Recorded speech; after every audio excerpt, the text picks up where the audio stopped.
Fury. The opening title cards state that it is April 1945 and the Allies have entered Germany.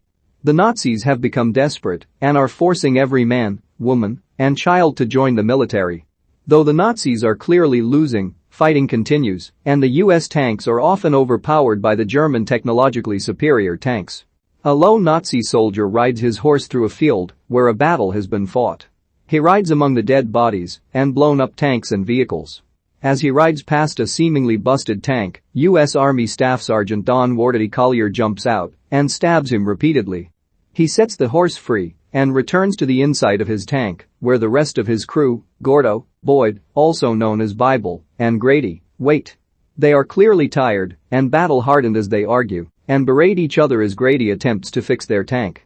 Collier is tough on his men, calling Grady a dog and kicking him while demanding that he fix the tank and demeaning Gordo for speaking Spanish when he should be speaking like an American as he is in the American Army. Bible tells the crew that God was watching over them and God hasn't called them home yet, much to the annoyance of the rest of the crew. Grady finally fixes the tank and they drive back to base.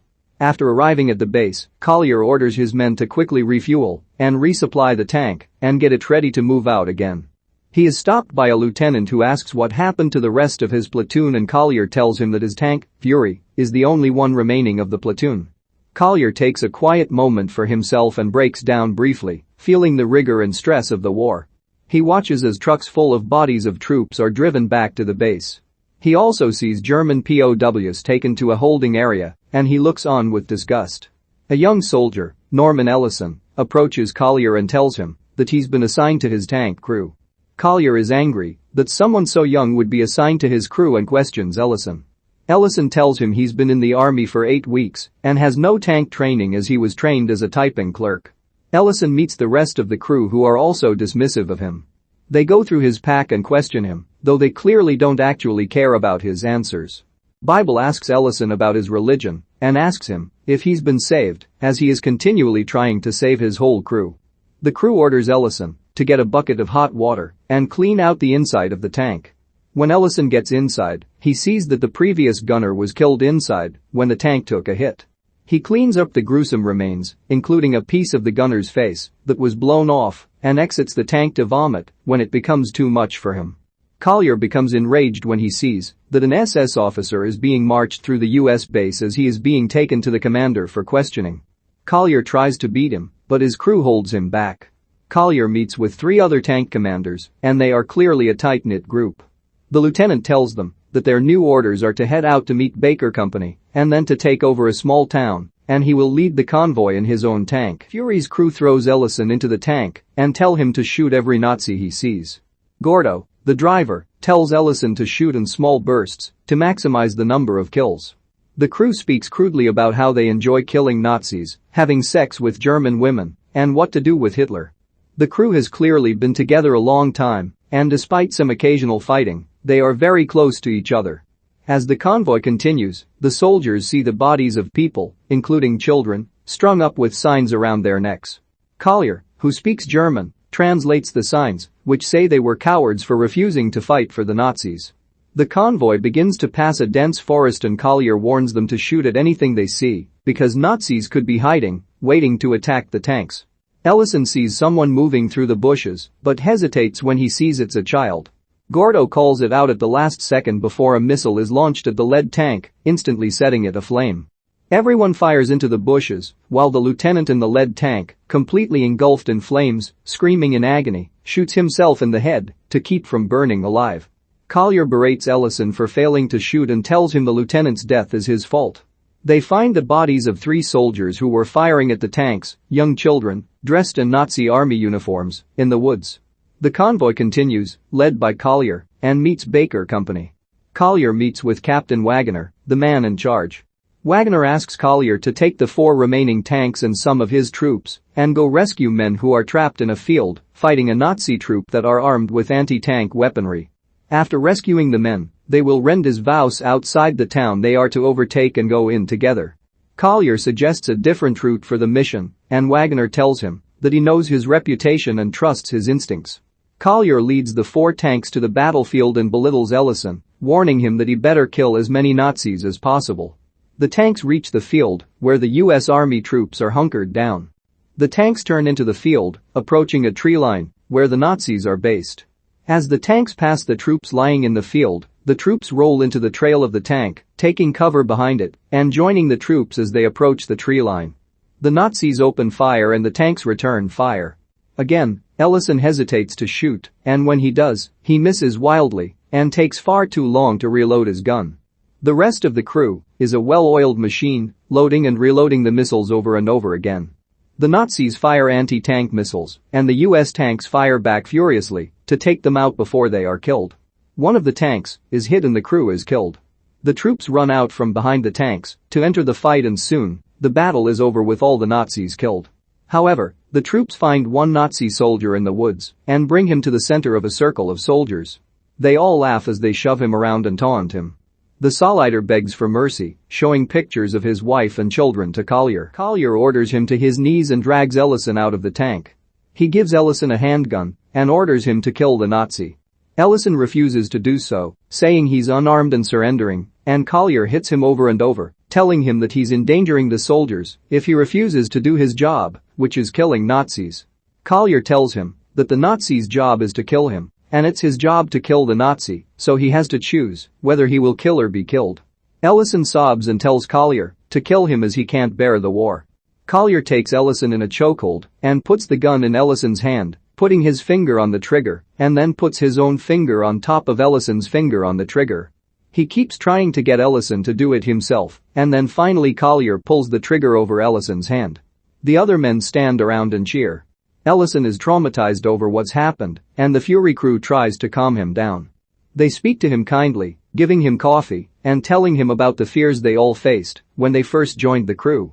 They tell him that Collier is a hard man, but they wouldn't fight with anyone else, and they've been together as a crew since the beginning of a war, which is highly unusual. Collier reappears and in a more compassionate way tells Ellison he should rest and get something to eat.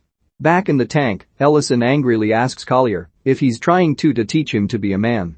Collier tells him that he promised his crew that he'd get them through the war alive and that their former gunner was the best gunner in the whole army, and now they're stuck with Ellison, who is endangering them all.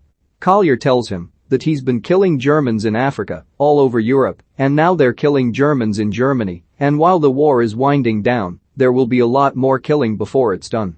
They continue to the town, where they reconvene with Wagner and the rest of the troops. They slowly go through the town, expecting German soldiers to be laying in wait to attack them. Collier asks an elderly German man walking about where the soldiers are hiding, only to watch him be shot through the head by a sniper, setting off the battle. They encounter pockets of Nazis hiding in various buildings, firing on them with tank missiles and gunfire. After firing a missile through one building, several Nazi soldiers come running out, screaming in agony as they are on fire. Several US soldiers just watch them burning alive until Ellison finally guns them down. Gordo congratulates him on his first kill, but tells him that he should have let them burn to death. They continue through the town until they come to a building where a German man holds out a white flag. Collier calls the man out and the German man tells him that the soldiers inside want to surrender. Collier agrees to let them exit the building with their hands up. More children in army uniforms run out of the building, followed by an adult wearing an officer's uniform. Collier asks the German man if the officer is the one who's been stringing up children along the road. The German man nods. Collier orders one of the troops to kill the officer on the spot. As the troops celebrate taking over the town, they pilfer jewelry, alcohol and other items from the town. They carouse in the streets, and Gordo drunkenly escorts a German woman to the tank, while Grady stands by, waiting for his turn. Collier asks Ellison how he feels with his first kill under his belt, and Ellison tells him he surprisingly enjoyed killing the Nazis. They see a woman peer through a curtain in a building, and Collier takes Ellison with him to investigate. Collier forces his way into the apartment and asks the woman if she's hiding soldiers, and she nervously tells him that he's not. He searches the apartment before finding a beautiful, young woman, the woman's niece, hiding under the bed. They are both trembling with fear. Collier tells Ellison to lock the door and tells the women to sit down. He speaks to them calmly in German. He tells the older woman, Irma, to bring him hot water. He gives the younger woman, Emma, 2 packs of cigarettes as a gift. He also gives her 6 eggs to prepare for them to eat. Irma and Emma calm down as it seems that Collier and Ellison are not there to hurt them, and they prepare lunch for the men. Ellison sits at their piano and demonstrates that he is a skilled player. Emma is charmed by his playing and sings along to it, while Collier washes his face and shaves in the basin of hot water Irma has prepared. Emma and Ellison see that Collier's back is covered in gruesome scars. Collier catches them looking at his back, and he tells Ellison that Emma is a nice, clean girl and he better take her into the bedroom, or he will. Emma takes Ellison by the hand and leads him into the bedroom.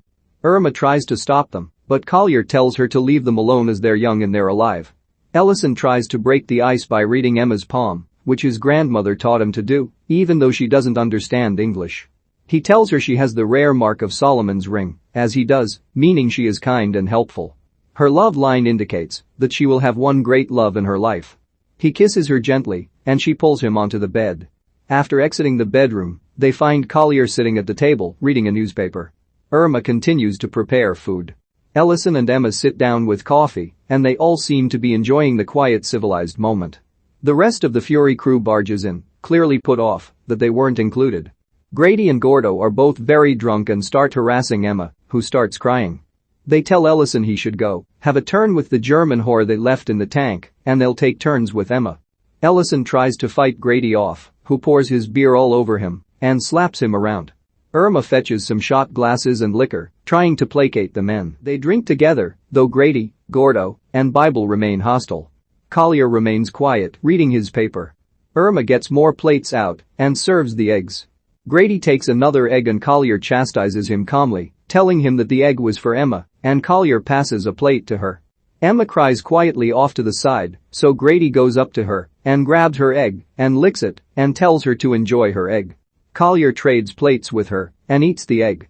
He tells the crew that they can try to ruin it all they like, but he's going to enjoy this quiet moment. Gordo drunkenly tells Ellison that their crew rolled into Normandy right after D-Day, and for miles and miles there were dead Nazis, but the horses they rode in on were still alive. So the crew went through the horses, killing them all. To kill a horse, he explains, you pet it to get it to trust you, and then you shoot it through the spine. All the men seem deeply affected by this story. A Solider enters the apartment and tells Collier that Wagoner wants to speak with him. The crew gets up to leave, but Ellison tries to talk to Emma, asking for her address so he can write to her. She tearfully embraces him, but Grady drags him away as they reach out for each other. Wagoner tells Collier that a pilot saw German troops marching toward a U.S. supply base where many medics and supplies are stationed. However, the pilot cannot report anything about the number of troops or vehicles or anything as he was being shot at, so they have no idea what they will be up against.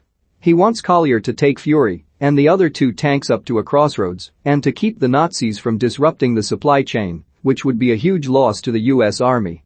Meanwhile, an air raid hits the small town and everyone takes cover.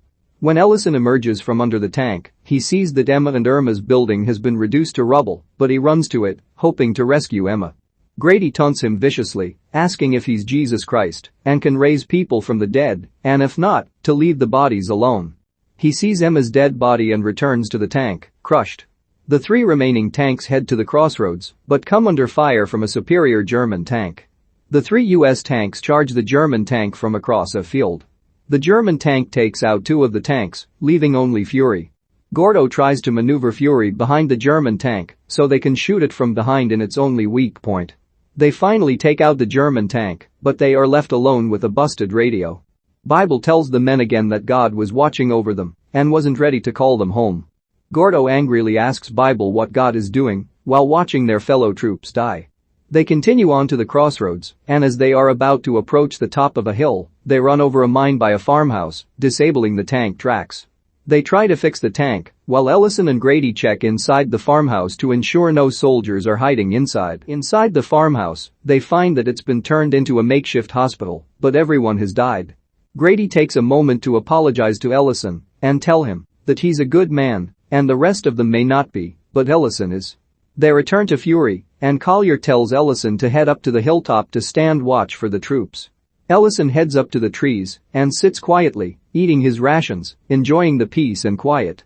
Soon he hears the marching song of the Nazi troops and peers out to see hundreds of them marching with several trucks. He races back down the hill and tells the crew what he saw. Grady, Gordo and Bible gather their guns and packs, hoping to find somewhere to hide before the Nazi troops arrive, knowing the 5 of them cannot stop hundreds of Nazi troops. Collier, however, says that he's never run from a fight before and he's not going to start now. Fury is his home and he won't abandon it. But he tells the men to go and leave him there. Ellison refuses to leave and gets on the tank with him. One by one, Bible, Gordo, and Grady all rejoin the tank. They take stock of their inventory, ammo, tank missiles, grenades and smoke bombs. They retrieve a dead body from the farmhouse, put it on the tank, cover it in a US Army jacket, and set it along with their packs on the ground on fire. Then they sit inside and wait. The men smoke and talk to pass the time, repeating a refrain, "Best job I ever had," about Fury, at first sarcastically, but then deeply and meaningfully. Collier opens a bottle of liquor, which they pass around. After Ellison takes a hearty drink, Grady remarks that Ellison is now a fucking, fighting, drinking machine, and they all cheerily applaud him and tell him that his war name is now Machine. Bible preaches to the men, quoting scripture, telling them that God called out to his people, asking, "Whom shall I send?" And a man cried out, "Here I am, send me." Collier surprises them all by telling them it's from the book of Isaiah, chapter 6.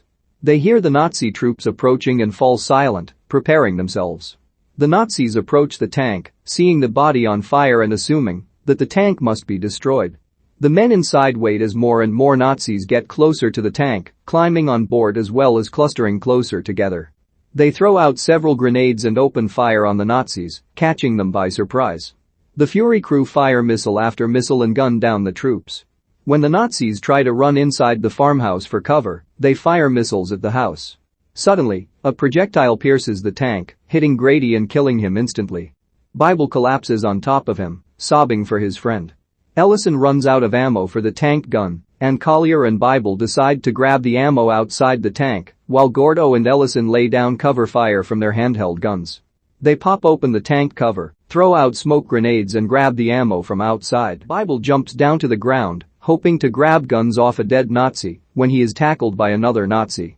They fight until Ellison suddenly appears, shooting the Nazi dead. Bible and Ellison jump back into the tank with the new ammo, but before they are able to close the hatch, a Nazi climbs on board the tank and shoots Collier in the arm. Collier drags the Nazi into the tank, and he turns the Nazi's own knife on him and slashes his throat. Bible treats Collier's gunshot wound, and Collier quotes from the Bible, "Do not love the world nor the things in the world. If anyone loves the world, the love of the Father is not in him. For all that is in the world, the lust of the flesh and the lust of the eyes, and the boastful pride of life, is not from the Father, but is from the world." Bible finishes the scripture with the next verse, "The world is passing away, and also its lusts, but the one who does the will of God lives forever." They proclaim their work to be the will of God. Gordo opens his hatch to throw out more grenades, but when he stands, he is shot, dropping a live grenade into the tank. Ellison calls out that there is a live grenade, and wounded, Gordo grabs the grenade and holds himself over it to protect the other men. Ellison again runs out of ammo, so Collier decides he will man the exterior machine gun mounted to the tank. He opens the hatch to jump out and calls out for Bible to hand him the rest of the grenades. When Bible sticks his head out to hand them to him, he is shot through the head by a sniper. Collier gets behind the exterior gun and guns down as many Nazis as he can until he is also shot several times by the sniper. He crawls back into the tank with Ellison. Ellison tearfully tells Collier that he's scared, and Collier says that he's scared as well. Ellison wants to surrender, but Collier tells him he shouldn't, as he will still be tortured and killed. He asks Ellison if can see the hatch below him. He replies that he does, and Collier tells him to get ready. The Nazis are on top of Fury, and then open the hatch and drop an explosive inside. Collier tells Ellison to go for the hatch.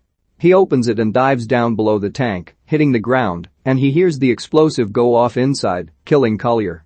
Ellison quickly tries to scoop out a hole so he can hide beneath the tank. The Nazi troops seem to believe the whole crew is dead when one soldier crouches below with his flashlight and sees Ellison. With tears in his eyes, Ellison holds his hands up. The Nazi soldier says nothing and walks away. Hours later, Ellison abruptly awakes to hear someone approaching. He climbs back into the tank, retrieves Collier's handgun and waits for the hatch to be opened, prepared to shoot them. When the hatch is opened, he realizes that it is US Army troops and medics. They retrieve him from the tank, tell him he's a hero, put him in an escort vehicle and send him away as the rest of the troops continue on.